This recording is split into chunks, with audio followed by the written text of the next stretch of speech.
Пайгамбарыбыздын дуасы бар. Я Аллах, таза жашоо бер дейт. Эмне жашоо бер дейт?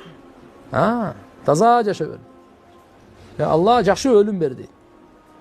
Кыямат күнү сенин алдыңа барганда шерменде болбой бара турган болоюн дейт.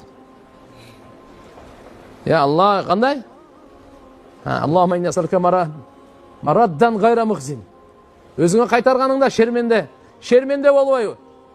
Я Аллах, шерменде кылба мени дейт. Кыямат күнүнүн шермендечилиги түбөлүктүү шермендечилик.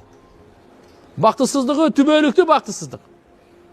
Ошон Пайгамбар саллаллаху алейхи вассалам ушул дуаны кылат эле. Алхамдулилlah Таалага чексиз шүгүрлөр. Канча деген 4 ай көрдүңүздөр, 40 күн көрдүңүздөр, 3 күнгө чыктыңыздар.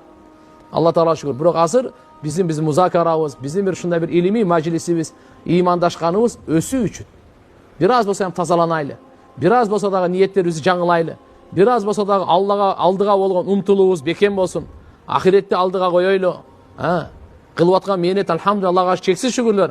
Алланын тофиги менен болуп атат бардыгы. Алланын жардамы менен болуп атат. Биздин кыйындыгыбыздан эмес. Бул Алла Тааланын жардамы. Алла жардам эшигин ачпаса, эч ким аны ача албайт. Алла Таала жаап койсо, эч ким ача албайт тугандар. Ошон үчүн Алла Таалам жүрөгүбүзгө салды. Кой ушу бир даватка чыгып келейин. Кичине бир болсо да үйрөнүп келейин. Менен да ушу жакшылык башкага таркасын деп. Чексиз Алла Тааланын шүгүрү. Чексиз Алланын шүгүрү. Буга көп шүгүр кылайлы.